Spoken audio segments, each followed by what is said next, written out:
Doctor, lawyer, bureaucrat, voter to leader to officer. మా ఆసుపత్రులు పనిచేయవు, మా బళ్ళు పనిచేయవు, మీకు మంచినీళ్లు రావు, రోడ్లు ట్రాన్స్పోర్ట్ ఉండదు, హత్యలు అత్యాచారాలు జరుగుతూనే ఉంటాయి. ఎందుకు మీకు ఆ పరిస్థితి? అన్నీ నాకు తెలుసు కాబట్టే నేను ముఖ్యమంత్రిని అయ్యాను. వీడు చెప్పేది ఏమిటి?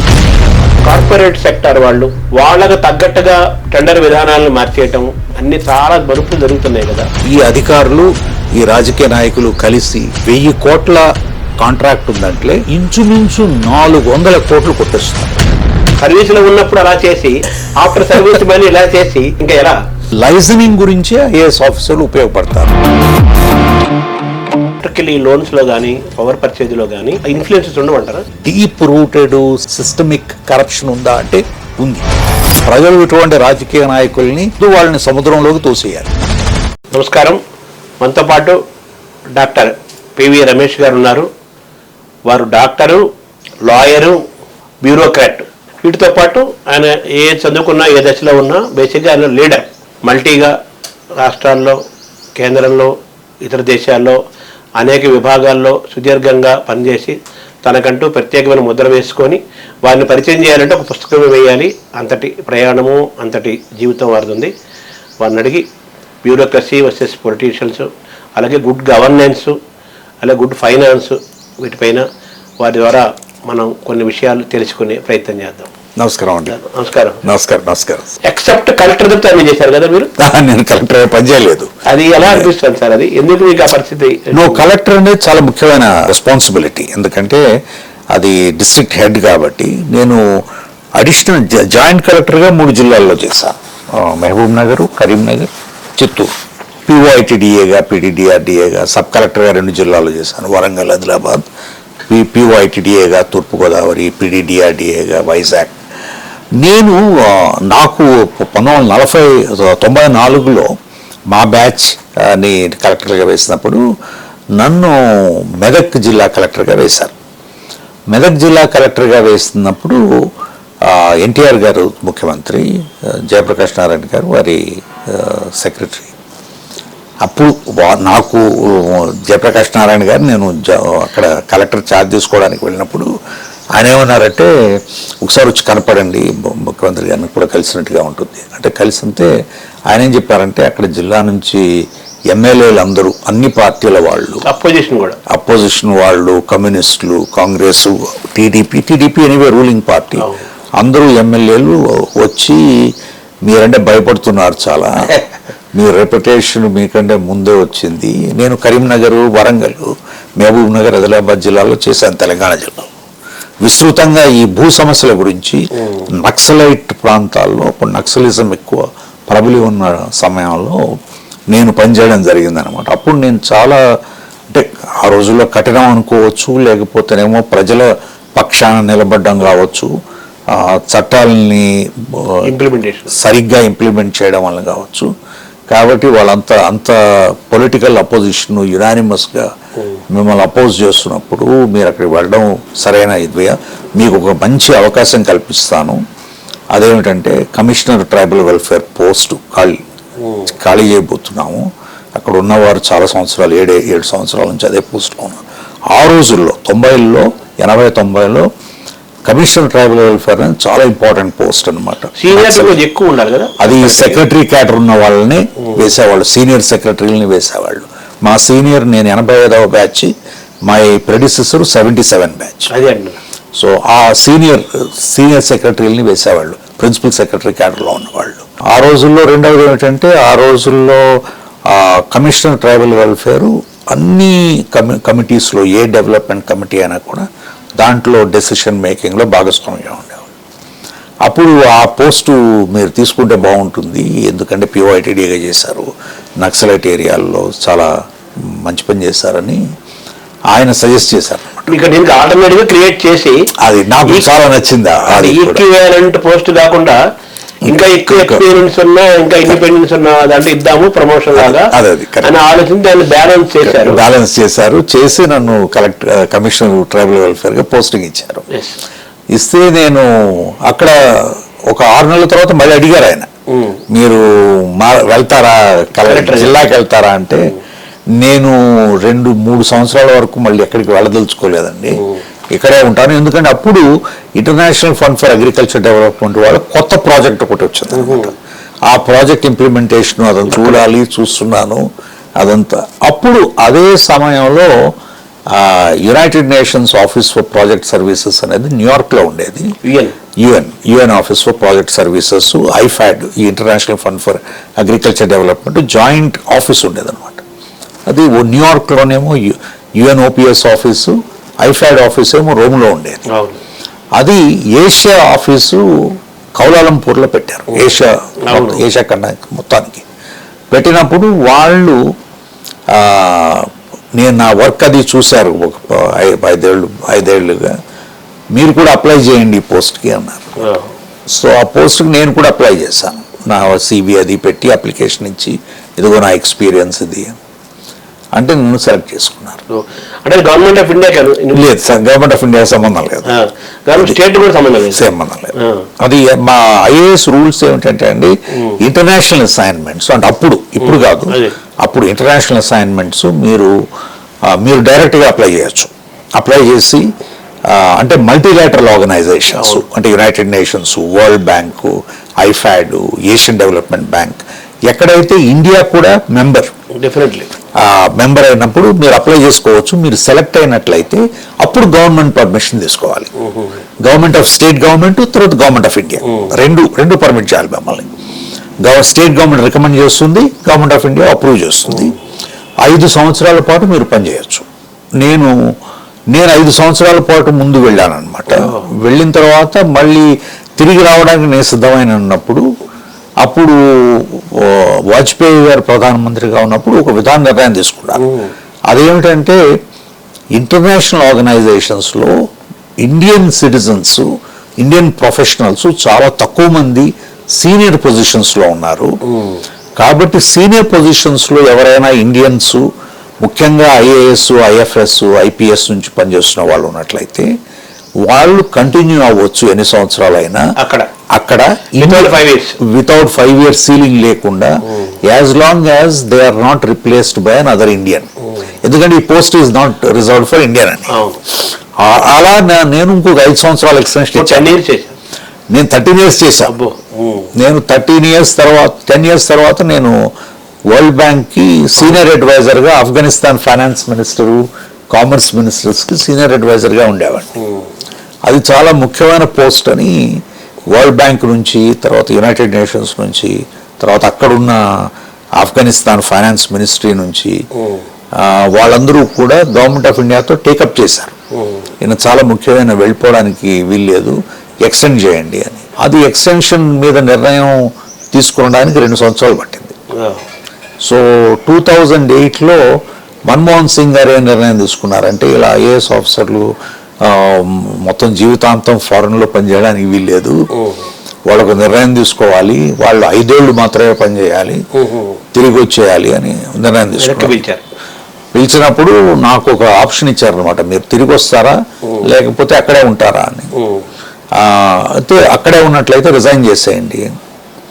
నేను అప్పుడున్న పరిస్థితుల ప్రకారం నేనేమనుకున్నా అంటే, నేను మెడిసిన్లో గోల్డ్ మెడల్ తీసుకుని IASలో చేరింది, ప్రజలకు సేవ చేయాలి, దేశాన్ని మార్చాలని. అప్పుడు యునైటెడ్ నేషన్స్లో నేను యునైటెడ్ నేషన్స్ పాపులేషన్ ఫండ్ UNFPAలో నేను ప్రోగ్రామ్ డివిజన్లో డిప్యూటీ డైరెక్టర్గా పనిచేస్తున్నాను న్యూయార్క్. అది కూడా చాలా ముఖ్యమైనది, గ్లోబల్ ప్రోగ్రామ్స్ అందరికీ ఉపయోగపడుతుంది. కానీ నాకేమనిపించిందంటే, IAS నెల వదిలేస్తాను, IAS కోసం ఎంత కష్టపడ్డాను కదా, అది ప్రజలకి డైరెక్ట్గా సేవ చేయవచ్చు, ఇక్కడేమో మనం ఏం చేస్తున్నాం అనేది కనపడడం లేదు అని నాకు $20,000 per month tax free salary వచ్చేది. నాకు పర్మనెంట్ కాంట్రాక్ట్ ఉంది అప్పటికే యునైటెడ్ నేషన్స్లో. అది రిజైన్ చేసేసి వదిలేసి ఏమీ ఆలోచించకుండా వచ్చేసాను. 2009 ఏప్రిల్లో తిరిగి వచ్చి. కంపారిటివ్గా మన IAS స్కేల్ కంటే వచ్చేదానికంటే అది ఎన్నో రెట్లు, ఇది 10 రెట్లు, 12 రెట్లు. సో మీకు ఆ 13 ఏళ్ళు ఒక రకంగా ఇంటర్నేషనల్ ఎక్స్పోజరు, అనేక కంట్రీస్ తోటి, అనేక ఏజెన్సీస్ తోటి, వాటితోటి పనిచేసే ఒక ఇది మన భారతదేశానికి ఎంతో కొంత చేయగలిగే ఒక అవకాశము. నెక్స్ట్ ఫైనాన్షియల్ గా కూడా మీకు ఒక ఉపయోగపడింది. అయితే ఇది ఆల్ పాజిటివ్. నెగిటివ్గా ఆలోచించాలంటే ఇంత కెరియర్లో కలెక్టర్గా చేయకపోవడం అనేది జరిగింది. అది ఒక విధంగా అంతే. నేను వచ్చేటప్పటికి, ఎందుకంటే నేను తిరిగి వచ్చేటప్పటికి నేను ప్రిన్సిపల్ సెక్రటరీ సీనియారిటీ వచ్చేసింది కదా. అంటే సారాంశం ఏంటంటే ఈ పొలిటీషియన్స్ వర్సెస్ బ్యూరోక్రాట్స్ మధ్య జరిగే బంధాలు వీటి మధ్య మీకు అప్పుడే ఒక రకంగా దెబ్బపడిందని చెప్పాలి. కరెక్టే, అంతే కదా. అంతే ఆ రోజుల్లో. అవును, ఎన్టీఆర్ లాంటి వాళ్ళు సీఎం ఉన్న టైంలోనే అవును పొలిటికల్ ఒత్తిళ్లతోటి ఇతన్ని పొరపాటును కూడా ఈ పోస్ట్ వేయొద్దు, అంత చాలా ఇబ్బంది అని వాళ్ళందరూ ఎన్టీఆర్ లాంటి వాళ్ళు కూడా ఇబ్బంది ఉంది కదా అని మీ ట్రాక్ రికార్డ్ తెలుసుకొని మీకు ఇబ్బంది పడకుండా వాళ్ళు ఇబ్బంది పడకుండా బ్యాలెన్స్ చేయడం కోసం అందులో క్రియేట్ చేశారు. బట్ రాజకీయ ఒత్తిళ్లు అధికారుల పైన ఏ విధంగా పడతాయి, వాళ్ళ కెరీర్ పైన ఏ విధంగా పడుతుంది, వాళ్ళ ప్రమోషన్లు కానీ వాళ్ళ పోస్టింగ్స్ కానీ ఏ విధంగా పడతాయి అనేది మీరు ఎప్పుడో ఒక 30 ఏళ్ల క్రితమే 95లోనే 94లో ఎన్టీఆర్ లాంటి ఆనెస్ట్ టైంలో మీరు ఎక్స్పీరియన్స్ చేశారంటే తర్వాత జర్నీని మనం ఊహించుకోవచ్చు. ఇంకా అది అది మ్యాగ్నిఫై అయింది కానీ అది తగ్గలేదు కదా, ఆ టైప్ ఆఫ్ కరెక్ట్. అప్పుడు 90s లో నేను 85లో సర్వీస్ లో చేరాను. 86 స్టేట్ గవర్నమెంట్కి వచ్చాను. 86 నుంచి ముఖ్యంగా నక్సల్ ఏరియాస్లో రాజకీయ వ్యవహారం బాగా తక్కువగా ఉండేది. ఎందుకంటే నక్సలైట్లు రాజకీయ నాయకులందరినీ తరివేశారు, వాళ్ళే నడిపించేవాళ్ళు. అంత ప్రెషర్ ఉండేది కాదు. కానీ ఎక్కువగా ఈ భూ సమస్యల మీద భూస్వామ్యులు, అప్పుడు తెలంగాణ అంతా భూస్వామ్య వ్యవస్థ కదా, భూస్వామ్య వ్యవస్థ నుంచి ఒక విధంగా more democratic capitalist land formation, ఈ ట్రాన్స్ఫర్మేషన్కి నక్సలిజం చాలా దోహదపడింది. లేకపోతే జరిగేది కాదు. ఇక్కడ తెలంగాణలో చాలా ప్రోగ్రెసివ్ లెజిస్లేషన్స్ తీసుకొచ్చారు. 1952లో జమీందారీ అబాలిషను, 1956లో టెనెన్సీ రిఫార్ము, 1972లోనేమో land ceiling reform PV Narasimha Rao టైంలో, తర్వాత అప్పుడే ఈనామ్ అబాలిషన్ యాక్ట్. సో చాలా ప్రోగ్రెసివ్ లెజిస్లేషన్స్ ప్రాపర్టీ రీడిస్ట్రిబ్యూషన్కి. కానీ ఇంప్లిమెంటేషన్ అంతా కూడా అస్తవ్యస్తంగా జరిగిందనమాట. కాబట్టి ఒక విధంగా మాలాంటి వాళ్ళు తర్వాత నక్సలిజం ఇంపాక్ట్ వలన చాలా మార్పు వచ్చింది తెలంగాణ భూస్వామ్య వ్యవస్థలో. అంటే పేదవాళ్ళు, ఎవరి బాధితులు, పీడితులు, కామన్ మెన్, చిన్నవాళ్ళకి ప్రోగా ఉండే క్రమంలో మీరు పూర్తిగా ప్రోగా ఉన్నారు. ఆ క్రమంలో పొలిటికల్ బ్రదర్స్ మీరు ఎదుర్కొన్నారు. అది స్పష్టంగా చెప్పారు మీరు. అంటే నేను పూర్తిగా ఆ రోజుల్లో నేను పూర్తిగా పేద ప్రజల తరపున, నిరుపేదల తరపున, భూమి లేని సమాజం తరపున నిలబడ్డాను. నక్సల్స్ కూడా అటువైపు నిలబడ్డారు ఒక విధంగా. కాబట్టి అది దాంతో ఆయన కూడా నక్సల్స్ ఫ్రెండ్లీ ఆఫీసర్ గా మీరు ఆ కాలంలో ముద్ర వేశారని చెప్పచ్చు. అదే కారణం వల్ల నన్ను కలెక్టర్ గా పోస్టింగ్ ఇవ్వలేదు. 1985లో మీ కెరీర్ ప్రారంభమైంది. ఎన్టీఆర్ సీఎం గా ఉన్నారు, అదే కదా ఆపిరెడ్డి కదా. ఎన్టీఆర్ నుంచి జగన్మోహన్ రెడ్డి వరకు మీ ప్రస్థానం సాగింది కదా సుదీర్ఘంగా. అనేక మంది ముఖ్యమంత్రులు మధ్య చంద్రబాబు నాయుడు, వైఎస్ రాజశేఖర, చెన్నారెడ్డి గారు, తర్వాత విజయభాస్కర్ రెడ్డి గారు, జనార్దన్ రెడ్డి గారు, తర్వాత చంద్రబాబు నాయుడు గారు సీఎం అయిన 5 నెలలకి నేను ఇక్కడ నుంచి వెళ్ళిపోయాను ఫారెన్ డెప్యుటేషన్. ఆయన సెప్టెంబరు 95లో సీఎం అయ్యారు. నేను ఫిబ్రవరి 96లో నేను వెళ్ళిపోయాను. నేను వారి ఫస్ట్ టర్మ్లో లేను, మొత్తంలో లేను. నేను తిరిగి ఏప్రిల్ 2009లో తిరిగి వచ్చాను. అప్పుడు రాజశేఖర రెడ్డి గారు కూడా చివరి దశలో వెళ్ళిపోయారు. సో సెప్టెంబర్లో ఆయన 5 నెలల్లో ఆయన చనిపోయారు. కాబట్టి నేను ఇద్దరు ముఖ్యమైనటువంటి ముఖ్యమంత్రుల దగ్గర మొదటి 5 నెలలు, లాస్ట్ 5 నెలలు పనిచేయడం తప్ప, ఆ తర్వాత రోషయ్య గారు, కిరణ్ కుమార్ రెడ్డి గారు, దెన్ మళ్ళీ స్టేట్ డివైడ్ అయిన తర్వాత చంద్రబాబు నాయుడు గారు, జగన్మోహన్ రెడ్డి గారు. అది నా ప్రస్థానం. అంటే మీకు ఆ 13 ఏళ్ళ గోల్డెన్ పీరియడ్ అని చెప్పాలా ఒక రకంగా, లేదా మిస్ అవ్వాలనుకోవాలా? లేదండి, 13 yearsలో నేను నేర్చుకున్నది కానీ, నేను చేసిన పని కానీ, నేను ప్రజలకి అంటే ప్రపంచవ్యాప్తంగా నేను చాలా వరకు మారుమూల ప్రాంతాల్లో పనిచేశాను. ఏషియాలో కానీ, ఫిలిప్పీన్స్లో కానీ, వియట్నాం, లావోస్, మనం మొత్తం ఇండియాలో చాలా రాష్ట్రాల్లో పనిచేశాను. నార్త్ ఈస్ట్ ప్రాజెక్ట్ తయారు చేశాను, north east India development project, micro finance projects ఇండియాలో women empowerment projects Bangladesh, Sri Lanka, Maldives, Bhutan, Nepal, Pakistan ఎక్స్టెన్సివ్గా 30 కంట్రీస్ చేశాను. తర్వాత ఇప్పుడు మిడిల్ ఈస్ట్లో ఈ వెస్ట్ ఏషియా ఏదైతే ఉందో Iraq, Iran, Palestine, Jordan, Sudan, Somalia, తర్వాత ఆఫ్రికాలో పనిచేశాను. సో క్వైట్ ఎక్స్టెన్సివ్గా ఇంత ఎక్స్పీరియన్స్ 100 ఏళ్లలో కూడా వచ్చిండేది. అందులోనూ అక్కడ కూడా హైయెస్ట్ లెవెల్ నుంచి లోయెస్ట్ లెవెల్ వరకు international diplomacy, international political environment, international economic development, తర్వాత గ్రాస్ రూట్స్ ఇన్స్టిట్యూషన్స్. కాబట్టి చాలా విషయాల గురించి చాలా డీప్ నాలెడ్జ్, అవగాహన నేర్చుకున్నాను.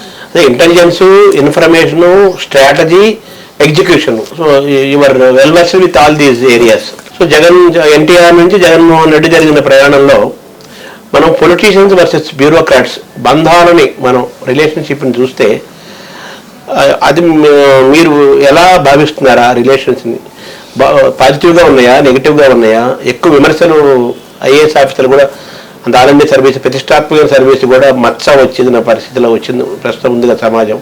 దీన్ని ఎలా చూస్తున్నారు? నాకేమనిపిస్తుంది అంటే ఇప్పుడు రాజ్యాంగ పరంగా చూసినట్లయితే ఏ రాజ్యాంగం కూడా సివిల్ సర్వీసెస్కి, ముఖ్యంగా ఆల్ ఇండియా సర్వీసెస్, ఐఏఎస్, ఐపీఎస్కి ఒక రాజ్యాంగ ప్రతిపత్తి ఇవ్వలేదు. ఇప్పుడు మనకి అధికరణం ఆర్టికల్ 312 ప్రత్యేకంగా ఆల్ ఇండియా సర్వీసెస్ని మెన్షన్ చేస్తారు. 311లోనేమో ప్రొటెక్షన్, అంటే తీసేయడానికి, ఆర్బిటరీగా మీరు సివిల్ సర్వెంట్ని తీసేయడానికి లేదు.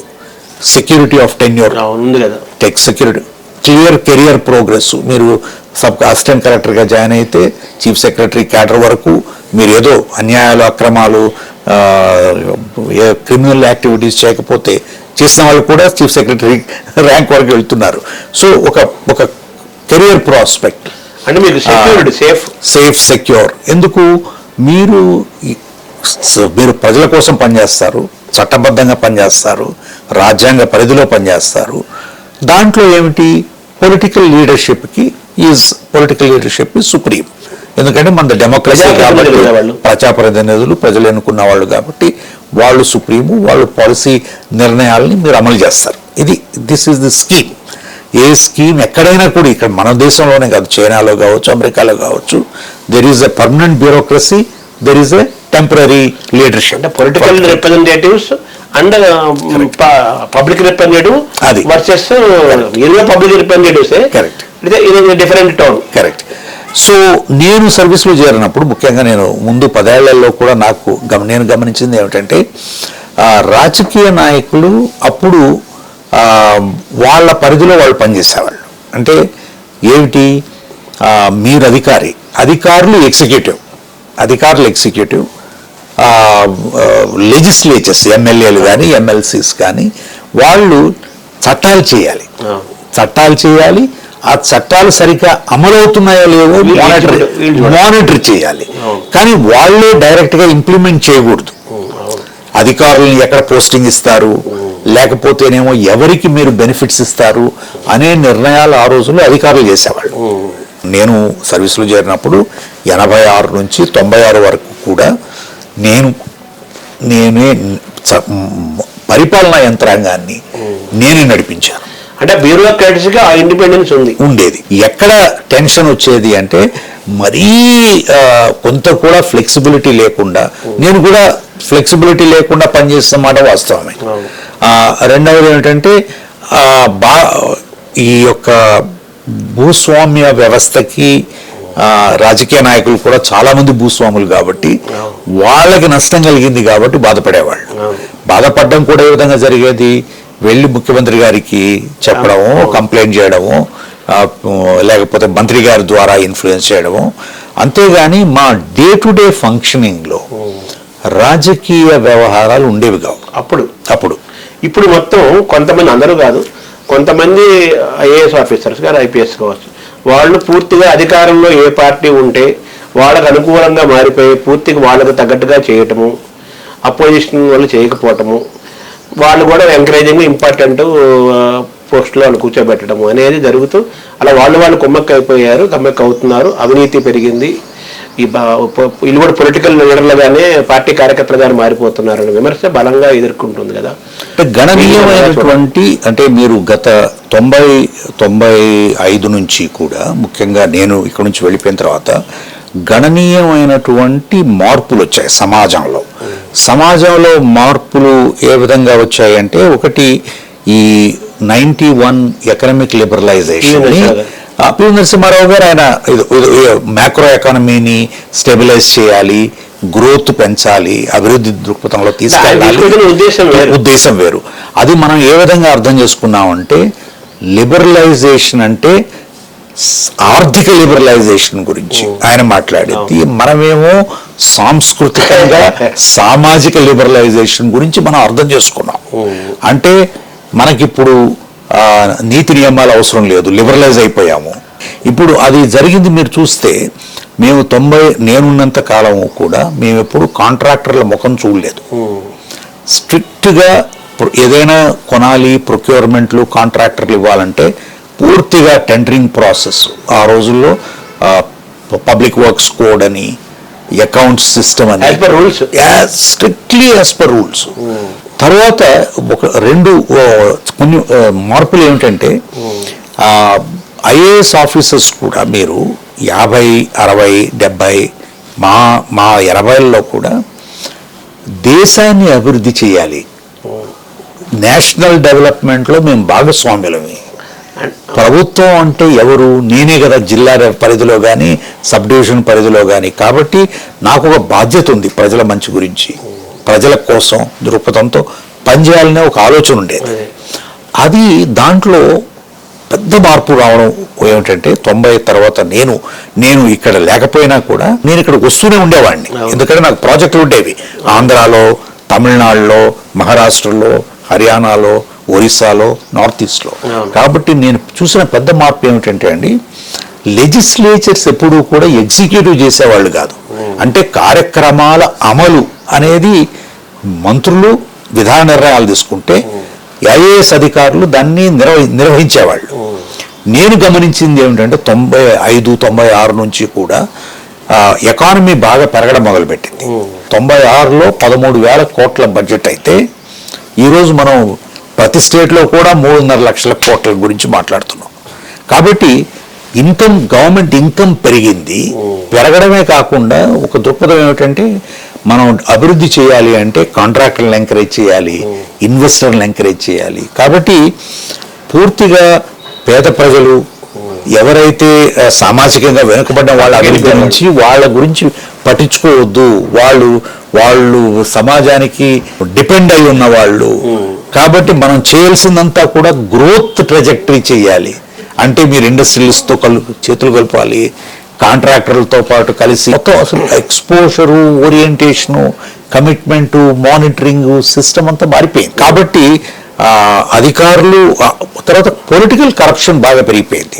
పొలిటికల్ కరప్షను పెరిగిపోవడంతో, ల్యాండ్ ప్రైజులు పెరిగిపోవడంతో, బ్లాక్ మనీ ఇంపార్టెన్స్ పెరగడంతో కాంట్రాక్టర్లు, సివిల్ కాంట్రాక్టర్లు, లిక్కర్ కాంట్రాక్టర్లు, మైనింగ్ కాంట్రాక్టర్లు, ఇవన్నీ కూడా డబ్బు పరిధి బాగా పెరిగిపోయినప్పుడు కమిషనర్ మైనింగ్ ఉన్నాడు, ఆయన సంతకం పెట్టిన దానివల్ల ఈయన కోట్లు చేసుకుంటున్నాడు. సో మోరల్ వాల్యూస్ కూడా తగ్గిపోయినాయి. రెండవది ఏమిటంటే అండి, ఐఏఎస్ అధికారి ఆనెస్ట్గా బ్రతకాలి అంటే మీరు lower middle class, at the best middle class మాత్రమే ఉండగలరు.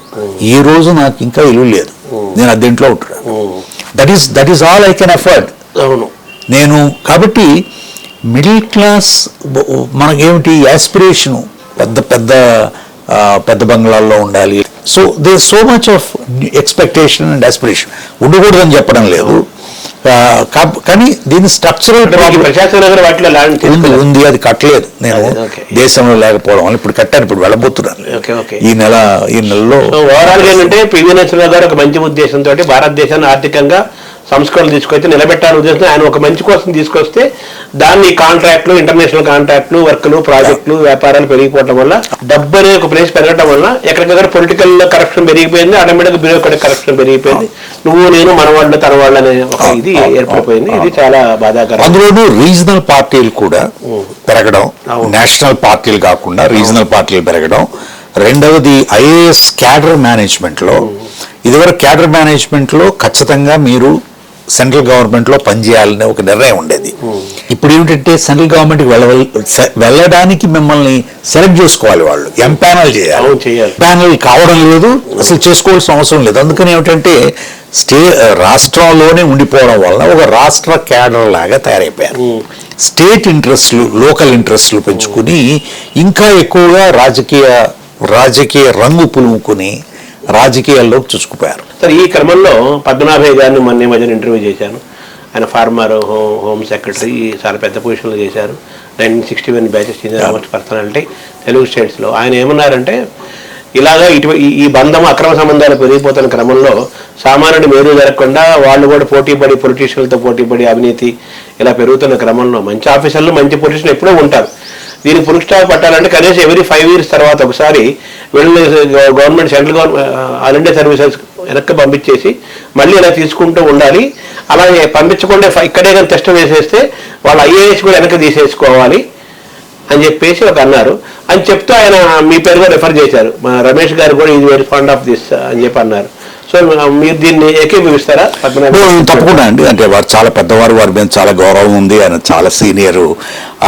వారు చెప్పిన విషయాన్ని నేను ఖచ్చితంగా సపోర్ట్ చేయడమే కాకుండా ఈ ఐఏఎస్ అడ్మినిస్ట్రేషన్లో అండి కొన్ని గణనీయమైనటువంటి మార్పులు తీసుకురావాల్సిన అవసరం ఉంది. దీని గురించి ఎవరు పట్టించుకోవడం లేదు, రాష్ట్ర ప్రభుత్వాలు పట్టించుకోవడం లేదు, కేంద్ర ప్రభుత్వాలు పట్టించుకోవడం లేదు. ఒకటి మొట్టమొదటిగా చేయవలసింది ఏమిటంటే అండి, క్యాడర్ రివ్యూ అని 3 ఏళ్ళకి ఒకసారి జరుగుతుంది. ఈ క్యాడర్ రివ్యూ జరిగినప్పుడు అసలు ఈ పోస్ట్ అవసరమా లేదా? ఎందుకంటే టెక్నాలజీ మారిపోతోంది, మన ఆర్థిక వ్యవస్థ మారిపోతోంది, సాంఘిక పరిణామాలు వస్తున్నాయి, రాజకీయంగా వేరే ఉన్నాయి. కాబట్టి మన సిస్టమ్ అట్లాగే ఉందన్నమాట. Sub collector, joint collector, secretary, ఆ సెక్రటరీలు కూడా పోస్ట్ డిపార్ట్మెంట్ అవసరమా లేదా? పొజిషన్స్ గురించి, పోస్టింగ్ల గురించి కింద మీద పడడానికి రాజకీయ నాయకుల కాళ్ళు పట్టుకోవడానికి కారణం ఇది. కాబట్టి అసలు ఈ యొక్క సిస్టమ్ స్ట్రక్చర్ అంతా కూడా మనం బ్రిటిష్ కాలం నుంచి కొలోనియల్ ఇన్హెరిటెన్స్ ఇదంతా మారలేదు, పేర్లు కూడా మారలేదు. 70-80 ఏళ్ల క్రితం ఎటువంటి వ్యవస్థ ఉందో అదే వ్యవస్థ ఈ రోజు కూడా రీస్ట్రక్చర్ చేయాలి. దీని ముందు పూర్తిగా మీరు రీస్ట్రక్చర్ చేసి అసలు ఐఏఎస్ ఆఫీసరు ఏ పోస్ట్ లో ఉండాలి, ఏమి చేయాలి, అసలు జాబ్ డిస్క్రిప్షన్ ఏమిటి, రెస్పాన్సిబిలిటీస్ ఏమిటి, పర్ఫార్మెన్స్ ఇండికేటర్స్ ఏమిటి అనేవి పగడ్బందీగా నిర్ణయించాలి. ఇది ఫస్ట్. రెండవది ఏమిటంటే అండి, స్టేట్ లెవెల్లో ఒక బోర్డు ఉండాలి, సివిల్ సర్వీసెస్ బోర్డు. సుప్రీంకోర్టు కూడా ఆర్డర్స్ ఇచ్చింది, మన స్టేట్స్ రెండిట్లో కూడా ఇంప్లిమెంట్ చేయలేదు. సివిల్ సర్వీసెస్ బోర్డు ఇండిపెండెంట్గా స్టేట్ లెవెల్లో సివిల్ సర్వీసెస్ బోర్డు, ఇదిగో ఇక్కడ ఖాళీలు వస్తున్నాయి, దీనికి ఈ 3 ఆఫీసర్లు మీరు కన్సిడర్ చేయొచ్చు అంటే ముఖ్యమంత్రి గారు నిర్ణయం తీసుకోవచ్చు. కొంతలో కొంత మెరుగు అంటే కొంత ఇండిపెండెంట్ సీనియర్ రిటైర్డ్ ఐఏఎస్ ఆఫీసర్ని ఒక బోర్డు లాంటిది పెడితే, కావాలంటే ఒక యూపీఎస్సీ మెంబర్ని కూడా దాంట్లో మెంబర్గా పెట్టి, చీఫ్ సెక్రటరీ కన్వీనర్గా పెట్టి, కనీసం ఒక పీరియాడిక్ స్క్రీనింగ్ ఎంతో కొంత ఇంప్రూవ్ అవుతుంది. 2. మూడవది సెక్యూరిటీ ఆఫ్ టెన్యూర్. మీరు 6 నెలలకు ఒకసారి మార్చి 2 ఏళ్లకు ఒకసారి మార్చకుండా, మనం ఎప్పుడు రాజకీయ నాయకులకి షార్ట్ సైటెడ్నెస్ అంటారు, ఎందుకంటే 5 ఏళ్ళలో ఆయన మారిపోతాడని. మెయిన్ రీజన్ మన దేశం అభివృద్ధి చెందకపోవడానికి కారణం బ్యూరోక్రసీకి ఇంకా షార్ట్. వాళ్ళు 5 ఏళ్ళు ఉంటారు, 6 నెలలే ఉండొచ్చు, 5 నెలలే ఉండొచ్చు, ఇంకా షార్టెస్ట్. కాబట్టి సెక్యూరిటీ ఆఫ్ టెన్యూర్, ఒకసారి పోస్టింగ్ ఇచ్చిన తర్వాత పర్ఫార్మెన్స్ లేకపోతే మార్చండి. ఆయన సరిగా పనిచేయలేదు, అది వేరే విషయం. బట్ అదర్వైజ్ పనిచేస్తున్న వాడికి మీరు స్పెసిఫిక్ గా job description 3 years any assignment to make a difference అండి, మినిమం 3 years. నేను హెల్త్ సెక్రటరీగా పనిచేసినప్పుడు నేను 5 సంవత్సరాల ప్లాన్ తయారు చేసుకున్నాను. సో కాబట్టి you need at least 3 years of tenure. మూడవదండి. 4వది rotation to central government. Mandatory, సెంట్రల్లో మీరు 5 ఏళ్ళు చేస్తే ఇక్కడ 5 ఏళ్ళు, ఇక్కడ 5 ఏళ్ళు చేస్తే అక్కడ 5. ఒక రాడికల్, అసలు నిజంగా చెప్పాల్సింది మన దేశం ఇప్పుడు ఈ ముఖ్యంగా ఈ ప్రాంతీయకరణ పెరగడం అనేది మానాలి. కాబట్టి అసలు ఒక నేషనల్ ఐడెంటిటీ, నేషనలిస్ట్ పర్స్పెక్టివ్ పెరగాలి అంటే ఒక్కసారి మీరు సెక్రటరీ క్యాడర్కి వచ్చిన తర్వాత, స్టేట్ లెవెల్లో సెక్రటరీ అంటే 16 సంవత్సరాల సర్వీస్ తర్వాత there must be regional cadre. ఆ తర్వాత మీరు స్టేట్కి రాకూడదు, ఆంధ్రాకి ఇంకా రాకూడదు. మీరు తెలంగాణ, మీరు మళ్ళీ తమిళనాడు ప్రకారం ఎవ్రీ 5 years ఒకసారి స్టేట్ సెంట్రల్ మారుతూ 60 years ఇంకా స్టేట్ క్లోజ్ డోర్స్. ఇది state there should be nothing like home state, you should go to the other states. చేస్తే ఏమవుతుందంటే అండి అప్పుడు మీరు ఇండిపెండెంట్ గా ఉండగలరు.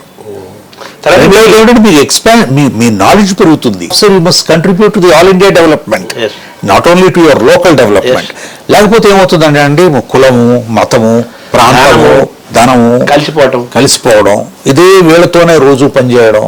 కాబట్టి రెండోది ఏమిటంటే ఆలోచన విధానం, తరువాత అసలు పరిపక్వత, అసలు ఏం జరుగుతోంది ప్రపంచంలో, దేశంలో, పక్క స్టేట్లో ఏం జరుగుతుందో తెలియదు మనకి.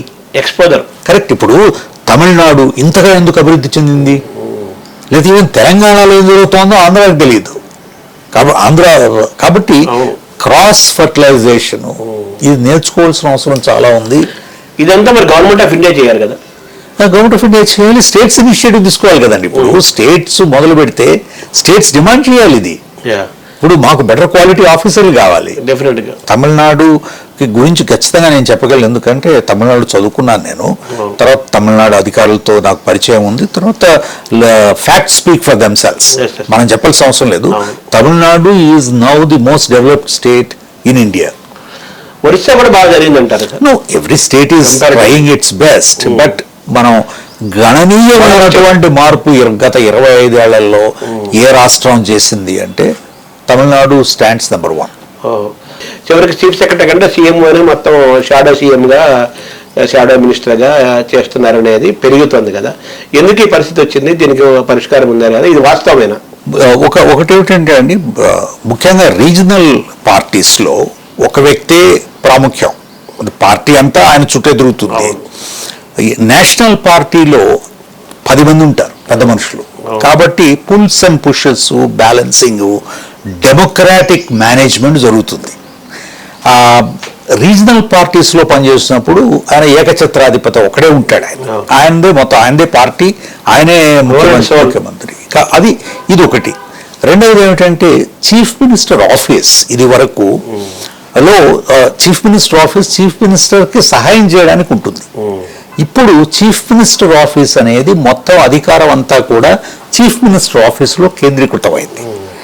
కేంద్రీకృతం అవడం వలన అక్కడ పనిచేసే సెక్రటరీలు వాళ్ళు రాజకీయంగా అనుకూలంగా ఉన్న వాళ్ళని అక్కడ నియమించుకుని, వాళ్ళు కూడా ఐఏఎస్ ఆఫీసర్లు కాబట్టి వాళ్ళకి పూర్తి ఆధిపత్యం ఇచ్చి వాళ్ళు, కాబట్టి ఒక కంప్లీట్ పవర్ సెంటర్ అంతా కూడా chief secretaries are very influential. ఎందుకంటే వాళ్ళు ప్రతి డిపార్ట్మెంట్కి అని వాళ్ళే కదా ఇచ్చేది.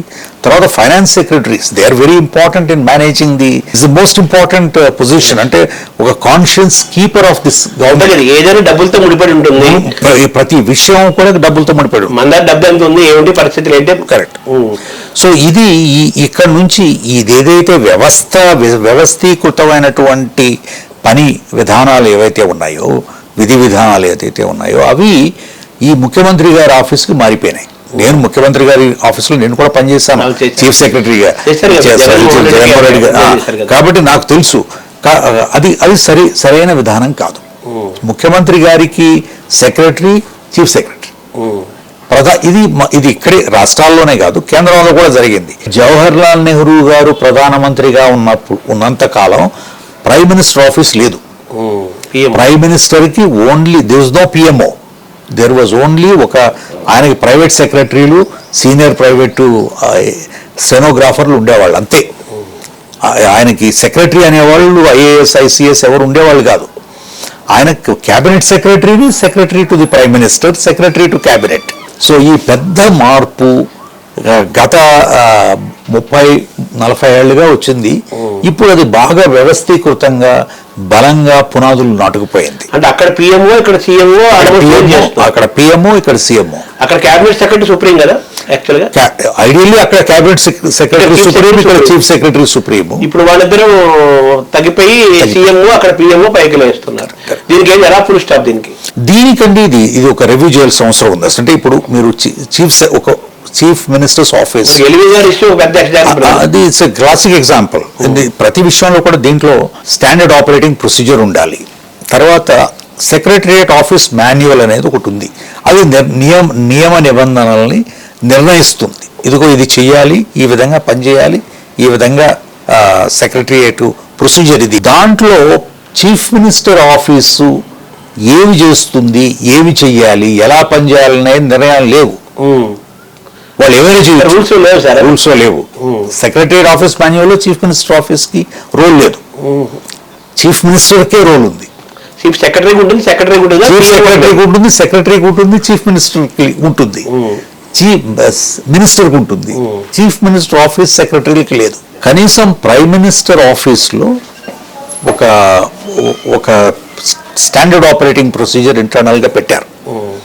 అంటే ఫైల్ రావడం, ఒక షాడో ఫైల్ ఓపెన్ చేయడం, దాంట్లో దాన్ని ఎగ్జామిన్ చేయడం, అనలైజ్ చేయడం, ఒక రికార్డు ఉంటుంది. అంటే వివిధ దశలు ఉన్నాయి కదా. So there is a process.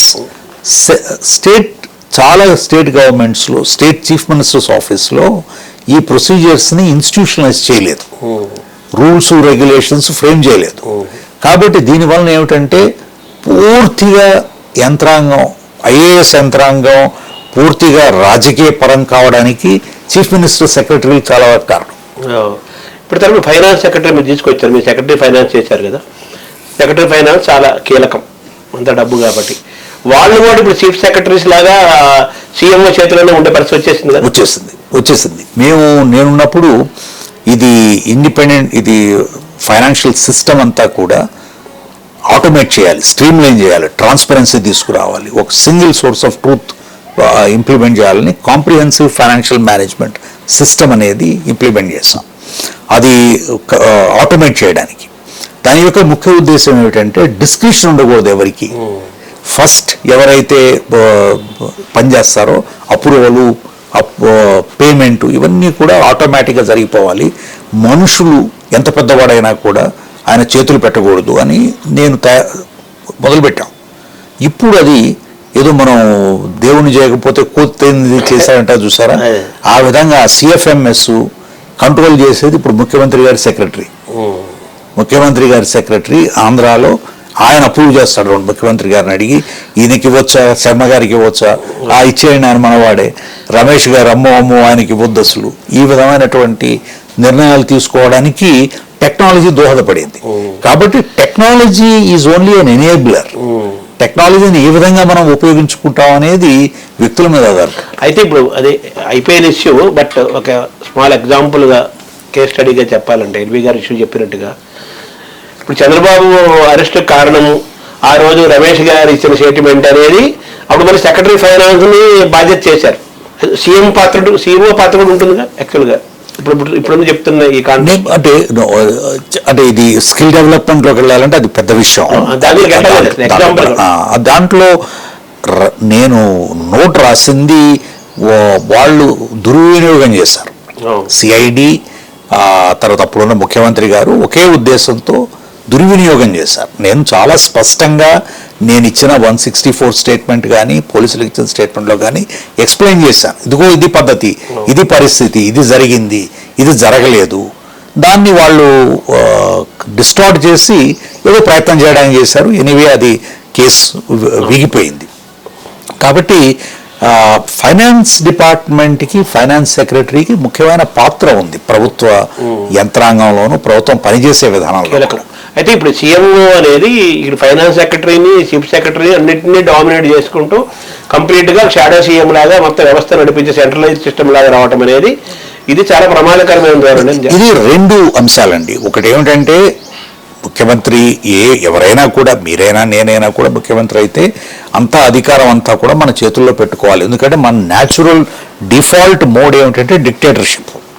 ముఖ్యంగా నేను రాజకీయ పార్టీ, ఒక రాష్ట్రానికి పెద్ద రాజకీయ పార్టీని నడిపించి గెలిపించి అధికారంలోకి వచ్చాను అంటే నేను డెమోక్రాటిక్గా ఉంటే పని కాదు అనే ఒక అభిప్రాయం ఉంటుంది. కాబట్టి నేను కొంత స్ట్రాంగ్గా డిక్టేటర్గా ఉండాలి, పని జరగాలి అని ఒక విధానం. రెండవది ఏమిటంటే మీరు మన సాధారణమైన విధానం ఏమిటంటే అన్నీ నాకు తెలుసు కాబట్టే నేను ముఖ్యమంత్రిని అయ్యాను, వీడు చెప్పేది ఏమిటి అనే ఒక చులకన భావం.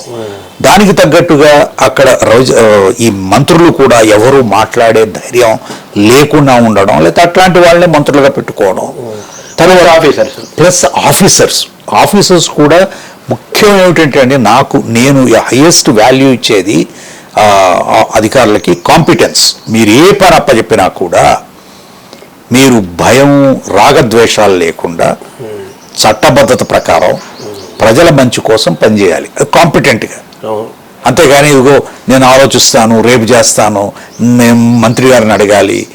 నువ్వు చేయాల్సిన పని నువ్వు చేయి. మంత్రి గారిని అడగాల్సింది మంత్రి గారిని అడుగు, ఫైల్ పంపించు. ముఖ్యమంత్రి గారిని అడగాల్సింది వారు చేస్తారు, క్యాబినెట్ చేయగలిగింది వారు చేస్తారు. అంటే వాళ్ళు అడగకుండా వీళ్ళు ఏం చేయట్లేదు కదా. అది ఇప్పుడు వీళ్ళు చేయాల్సిన పనులు చాలా ఉంటాయి అడగకుండా కూడా. ఇప్పుడు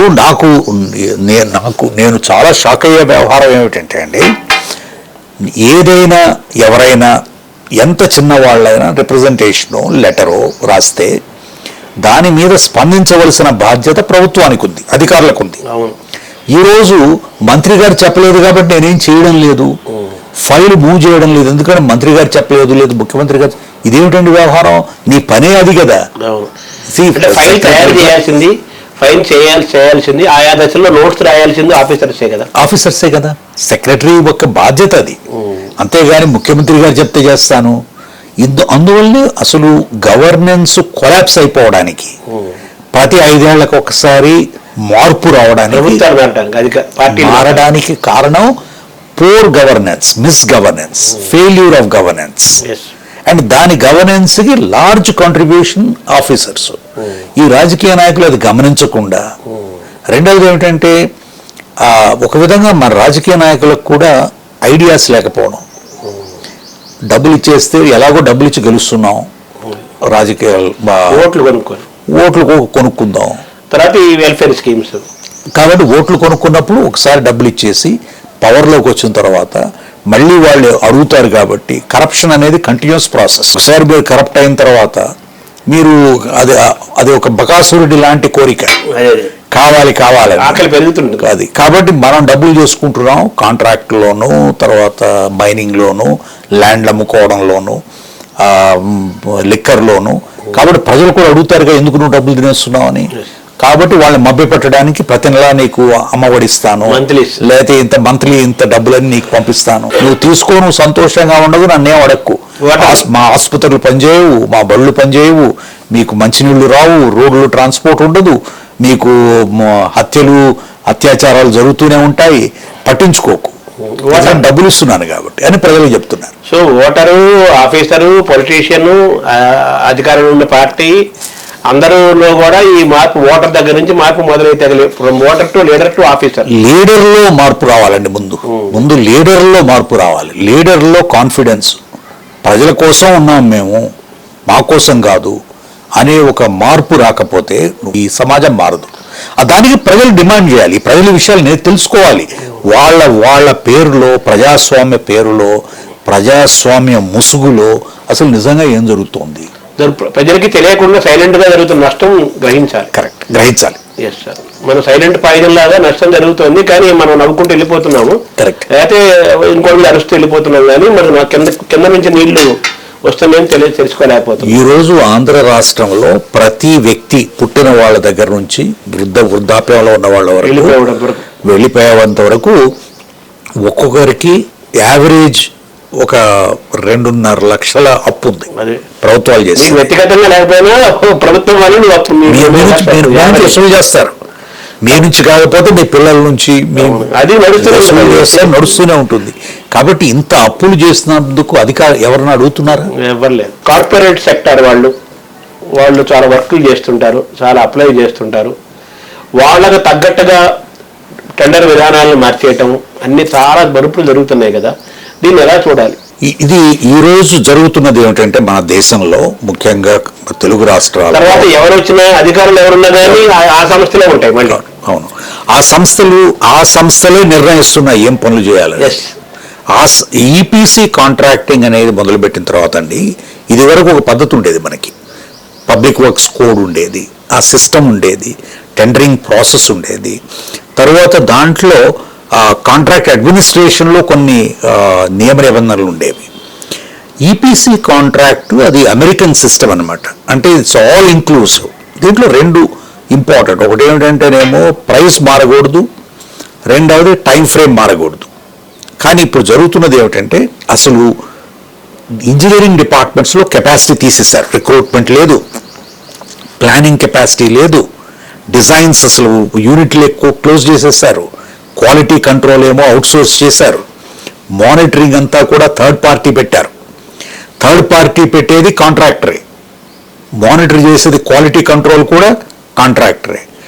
ఏ పనులు చేయాలి, ఎక్కువ డబ్బులు దేంట్లో చేసుకోవచ్చు అనేది నిర్ణయించేది కాంట్రాక్టరే. క్వాలిఫికేషన్ క్రైటీరియా ఏమిటి అనేది కూడా కాంట్రాక్టరే. కాంట్రాక్టరు ముఖ్యమంత్రి గారో లేకపోతే ముఖ్యమంత్రి గారు, తర్వాత కొంతమంది ముఖ్యమైనటువంటి అధికారులు, వీళ్ళు కూర్చుని ఇదిగో ఈ ప్రాజెక్ట్ అయితే మనం మ్యాక్సిమంగా డబ్బులు చేసుకోవచ్చు అని నేను ప్రత్యక్షంగా నేను జరుగుతున్నది ఇది. నిర్ణయించి ఇదిగో ముందే నిర్ణయించి ఇదిగో శర్మ గారికి ఈ ప్రాజెక్ట్ ఇద్దాం, రమేష్ గారికి ఆ ప్రాజెక్ట్ ఇద్దాం అని అందరూ దొంగలంతా పంచుకుని మళ్ళీ ఈ అధికారులు, ఈ రాజకీయ నాయకులు కలిసి ఒక 1000 కోట్ల కాంట్రాక్ట్ ఉందంటే దాంట్లో ఇంచుమించు 400 కోట్లు కొట్టేస్తున్నారు. 40% ఎగిరిపోతుంది. సార్, ఇదే క్రమంలో ఆఫీసర్లు ఆఫ్టర్ రిటైర్మెంట్ ఇటువంటి కార్పొరేట్ సంస్థల్లో ఏదో పోస్టులో చేరుతున్నారు కదా. చేరిన తర్వాత వీళ్ళకి మొత్తం అక్కడ వ్యవస్థ ఎలా ఉంటుంది, అసలు ఎలా డ్రాఫ్ట్ చేయాలి, అవి వీళ్ళకి నేర్పటం, తర్వాత లైజనింగ్ చేయటము, ఇవన్నీ జరుగుతున్నాయి అనే విమర్శలు ఉన్నాయి కదా. మరి ఎలా సర్వీసులో ఉన్నప్పుడు అలా చేసి ఆఫ్టర్ సర్వీస్ మళ్ళీ ఇలా చేసి ఓవరాల్గా ఇలా జరుగుతూ ఉంటే ఇంకా ఎలా? నేను కూడా పనిచేస్తాను కాబట్టి నేను ఎక్సెప్షన్ ఏం కాదు. కానీ నేను ప్రొఫెషనల్ గా వర్క్ చేశాను. అంటే అందరూ కాదు, కొంతమంది కొన్ని అంటే కొన్ని సంస్థలు వారి అవసరాలను బట్టి ఉంటుంది. ఇప్పుడు కానీ చాలా మంది మొత్తం దేశవ్యాప్తంగా చూసినట్లయితే లైసెన్సింగ్ గురించే ఐఏఎస్ ఆఫీసర్లు ఉపయోగపడతారు. అంటే ఐఏఎస్ ఆఫీసర్ కూడా లిమిటెడ్ బ్యాండ్ విడ్త్ ఉంటుంది, నాలెడ్జ్ కెపాసిటీ. ఎందుకంటే ఎక్స్పోజరు ఎక్కువ ప్రభుత్వ వ్యవహారాల్లో ఉంటుంది, కానీ రిలేషన్షిప్స్ ఉంటాయి. కానీ ఏదైతే ప్రైవేట్ సెక్టర్లో ఉండేవి కార్పొరేట్ గవర్నెన్స్ కానీ ఫైనాన్షియల్ మేనేజ్మెంట్ కానీ వాటిలో అవగాహన ఉండదు. లైజనింగ్ ఉంటుంది కదా, లైజనింగ్ గురించే ఉపయోగిస్తారు. ఐఏఎస్ ఆఫీసర్ని ఉపయోగించేది లైజనింగ్ గురించి. లైజనింగ్ లీగల్ డ్రాఫ్టింగ్ ఉంటుంది కదా, ఎలా మనం రాయాలి, దానికి లీగల్ ఎక్స్పర్ట్స్ ఉంటారు. లీగల్ ఎక్స్పర్ట్ ఉంటారు. ఐఏఎస్ ఆఫీసర్లు పెద్దగా లీగల్ ఎక్స్పర్ట్లు అది కాదు. నేను 3 సంవత్సరాల పాటు ఆర్ఈసీ చైర్మన్ గా పనిచేశాను. అదే largest non banking finance company. అప్పుడు నేను దేశాన్ని దాంట్లో 2 భాగాలు ఉంటాయి అన్నమాట. ఒక భాగంలోనేమో electrification of this country, electricity development, electricity expansion. ఇంకొక పక్కనేమో ఫైనాన్సింగ్ ఆఫ్ ఇన్ఫ్రాస్ట్రక్చర్ ప్రాజెక్ట్స్. సంవత్సరానికి ఇంచుమించు 2 లక్షల కోట్ల వ్యాపారం జరుగుతుంది అక్కడ. 15,000 కోట్ల ఆదాయము అదంతా. సో దాంతో నేను మొత్తం ఇంటర్నేషనల్గా ఈ క్యాపిటల్ మార్కెట్స్, కార్పొరేట్ గవర్నెన్స్, వీటి గురించి చాలా విషయాలు నేర్చుకున్నాను 3 సంవత్సరాలు. కాబట్టి నేను ఒక పబ్లిక్ సెక్టర్, గవర్నమెంటు, లేకపోతే ఇంటర్నేషనల్ సివిల్ సర్వీసే కాకుండా ప్రైవేట్ సెక్టర్లో కూడా మంచి నాలెడ్జ్ డీప్గా, నేను ఏ రెస్పాన్సిబిలిటీ తీసుకున్నా కూడా డీప్గా వెళ్తాను. సో నేను అక్కడ పొలిటికల్ ఇన్ఫ్లుయెన్స్ ఎలా చూడాలి? ఆర్ఈసీ ఇన్ఫ్లుయెన్స్ ఉంటుంది, పొలిటికల్ ఇన్ఫ్లుయెన్స్ ఉంటుంది. ఆర్ఈసీలో ఇన్ఫ్లుయెన్స్ ఉండేది కాదు, ఎవరు అసలు ఉండేది కాదు. అక్కడ ఆర్ఈసీలో board decision, chairman, managing director డెసిషనే. మినిస్టర్ గారు ఏమైనా ఎప్పుడైనా చెప్పేవాళ్ళు, కానీ అది కూడా సిఎస్ఆర్లో నాకు, అంటే మాకు సిఎస్ఆర్ సంవత్సరానికి 300 కోట్లు ఉండేది. 300 కోట్లు ఆయన మ్యాక్సిమం అడిగేది 10 కోట్లు. అది కూడా ఒక ప్రాజెక్టుకే డెవలప్మెంట్కే, అది కూడా ఎన్జిఓ ద్వారానే. కాబట్టి మిక్స్డ్ రెస్పాన్స్ ఏమీ లేదండి.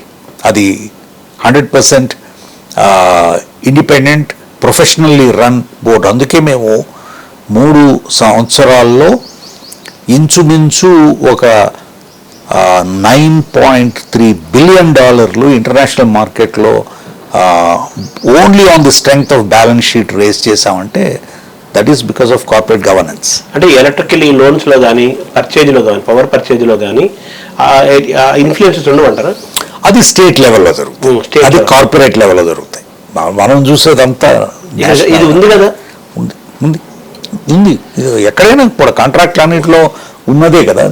అది ఎలక్ట్రిసిటీ కావచ్చు, ఇరిగేషన్ కావచ్చు, రోడ్స్ కావచ్చు, బిల్డింగ్స్ కావచ్చు, ఎనీవేర్. ఈ డైలీ పర్చేజ్ ఉంటుంది కదా ఎలక్ట్రిసిటీలో, అది ఆల్మోస్ట్ స్టాక్ మార్కెట్ లాగా ఉంటుంది కదా, దాన్ని మీరు మీ కామెంట్ ఏంటి, దాన్ని ఎలా చూస్తారు? This is a complicated issue. అంటే ఒక ఇదేమిటంటే అండి, ఏమి జరిగినా కూడా ఇది ఇంకొక అంశం ప్రజలకి తెలియవలసింది ఏమిటంటే, ఎలక్ట్రిసిటీ రంగంలో, విద్యుత్ రంగంలో అసలు ఏమి జరుగుతుంది అనేది ప్రజలకు తెలియదు. ఏం జరుగుతుంది అనేది ప్రజలకు తెలియదు.